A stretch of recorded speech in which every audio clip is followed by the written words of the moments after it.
Diyaaradaha Daroniska ee Turkiga ee Bayraktar TB2 ayaa si toos ah ugu biiray dagaalka ka socda Masaajid Cali Gaduud. Waxaa la soo warinayaa khasaare xooggan. Askartii ku dhaawacantay dagaalka Shabeellaha Dhexe oo Muqdisho la soo gaarsiiyay. Wararkii ugu dambeeyay ee dagaalka ka socda qaybo ka mid ah gobolka Shabeellaha Dhexe ayaanu idinla wadaagaynaa. Wararkii ugu dambeeyay weerar lagu qaaday hotel ku yaala Kismaayo. Xogta khasaaraha rasmiga ah iyo xaaladda xilligan. Waxa uu noqday weerarkii ugu waqtiga yaraa ee lagu soo afjaro dagaalamayaal Al-Shabaab ah oo weerar noocan ah fuliyay. Ciidamada Jubbaland oo noqday geesiyaasha goobta dagaalka kadib markii ay wax ka yar 30 daqiiqo ku soo afjareen weerar ku bilowday gaari qarax ah oo ay dagaalamayaasha Al-Shabaab ku galeen hotelka Tawakal ee magaalada Kismaayo.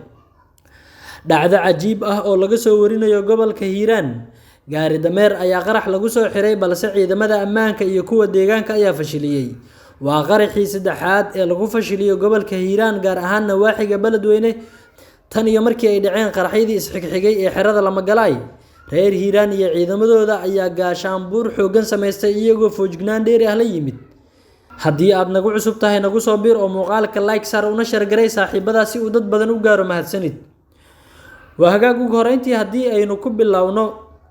ciidamada ammaanka ee magaalada Kismaayo ayaa waxa ay la dagaalameen dabley hubeysan oo galay gudaha hotel ku yaala bartamaha magaalada Kismaayo kaasi oo ay markaa weerar qarax ku bilowday ku galeen dagaalamayaal Al-Shabaab ka tirsan. Weerarka hotelka ayaa waxa uu ku bilowday gaari culus oo qaraxyo laga soo buuxiyay kaasi oo lagu dhuftay albaabka hore ee hotelka Tawakal waxaana qaraxaas iyo rasaastii ka dambeysayba ka dhashay khasaare isugu jira dhimasho iyo dhaawac.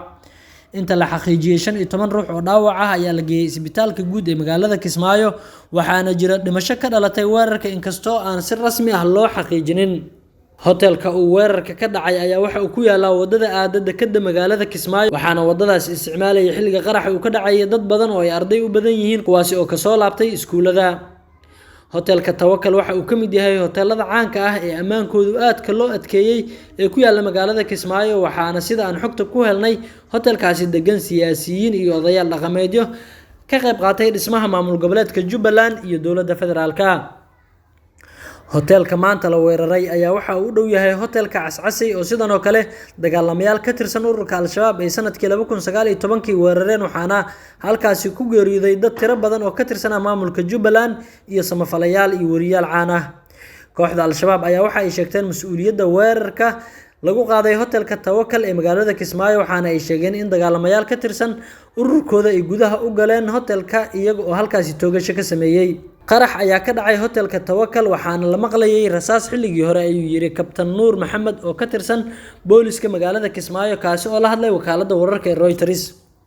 Ciidanka ammaanka magaalada Kismaayo ee dowlad goboleedka Jubbaland ayaa waxa ay noqdeen geesiyaasha goobta dagaalka kadib markii ay soo afjareen weerarkaasi iyaga oo ay ku qaadatay wax ka yar 30 daqiiqo. Ciidamada ayaa waxa ay soo bandhigeen meydadka ilaa iyo 3 ruux oo la sheegay inay ka mid ahaayeen ama ay ahaayeen dagaalamayaashii Al-Shabaab ee weerarka ku qaaday hotelka Tawakal.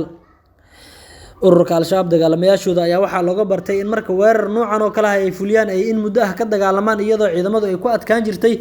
inay ka saaraan hoteelada iyo goobaha ay weeraraan in muddo ah. Weerarkan ayaa waxa uu noqonayaa kii ugu waqtiga yaraa oo ay dagaalamayaal Al-Shabaab ka tirsan ku galaan hotel ama goob markaa ee muhiim ah oo dowladeed waxaana ciidanka Jubbaland ay noqonayaan ciidankii ugu waqtiga yaraa ee soo gabagabeeyay weerar Al-Shabaab noocan ah oo ay fuliyaan.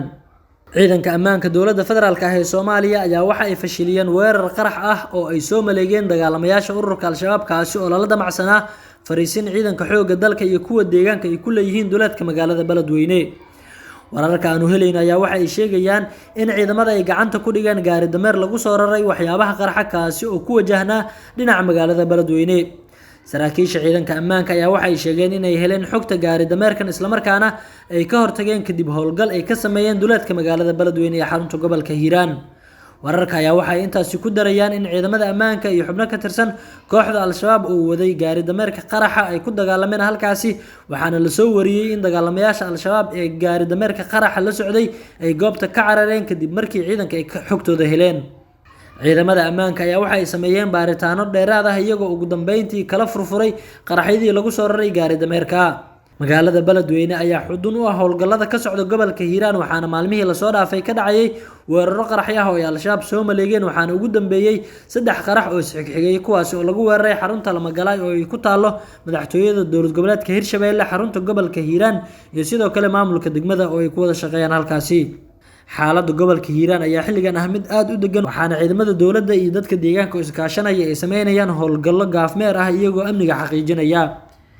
abaabul dagaal oo ka dhan ah ururka al-shabaab deegaanada ay kaga harsan yihiin gobolka Hiiraan ayaa waxa uu ka socdaa qaybo ka mid ah gobolkaas iyadoo sidoo kale beelaha Soomaaliyeed ee deegaanadooda al-shabaab ay ku sugan yihiin ay markan iska abaabulayaan qaybo ka mid ah gobolka Hiiraan oo ay ciidanka dowladda iyo kuwa deegaanka la wareegeen dhawaanahan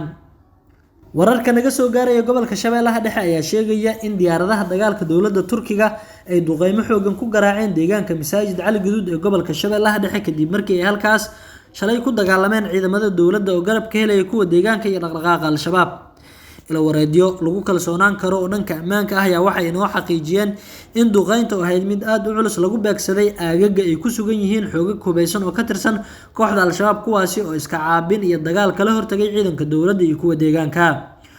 wararka ayaa waxay intaasi ku darayaan in xubno ka tirsan kooxda lagu dilay duqeyntaasi sida ay shaaciyeen saraakiisha dhanka amniga ee ciidamada oo hagayay howlgalka ciidamada dowladda Soomaaliya ayaa dib uga soo baxay deegaanka Masaajid Cali Gaduud oo ay shalay la wareegeen kadib dagaalo qaraar oo ka dhacay halkaasi waxaana haatan wararku ay sheegayaan in ciidamada huwanta ah ay saldhigteen duleedka bari ee isla deegaanka Masaajid Cali Gaduud xaaladda ayaa ah mid degan waxaana lagu soo waramayaa in ay labada dhinac dhaqdhaqaaqyo iska soo horjeeda ka wadaan aagagii ay ku dagaalameen iyada oo ay dadka deegaanka ee dhankooda cabsi xoog leh ka muujinayaan in mar kale uu dib u qarxo dagaal culus oo labada dhinac u dhaxeeya gobolka Shabeellaha Dhexe ayaa waxaa ka socda guluf dagaal oo ka dhan ah kooxda al-shabaab kaasi oo ay iska kaashanayaan ciidamada dowladda kuwa dowlad goboleedka Hirshabeelle oo sidoo kale garab ka helaya maleeshiyada deegaanka ah si kastaba saraakiisha ciidamada xoogga dalka ayaa waxa ay shaaca ka qaadeen in duulaankooda uu ku wajahan yahay saldhigga ugu weyn oo ay ururka al-shabaab ku leeyihiin gobolka Shabeellaha Dhexe kaasi oo dhaca deegaanka ama degmada Aadan Yabaal ee gobolka Shabeellaha Dhexe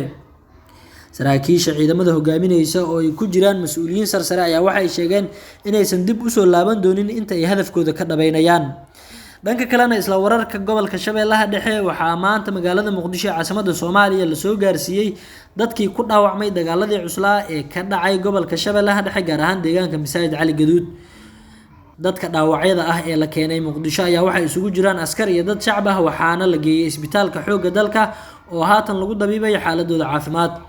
gudoomiyaha maamulka gobolka Banaadir Yuusuf Xuseen Jimcaale Madaala ayaa dhaawacyadan waxa uu ku booqday isbitaalka isagoo uu rajeeyay caafimaad degdeg ah gudoomiyaha gobolka ayaa sidoo kale waxa uu ku baaqay in loo midoobo dagaalka ka dhanka ah kooxda al-shabaab oo haatan xoogiisa uu ka socdo gobolada Hiiraan iyo Shabeellaha Dhexe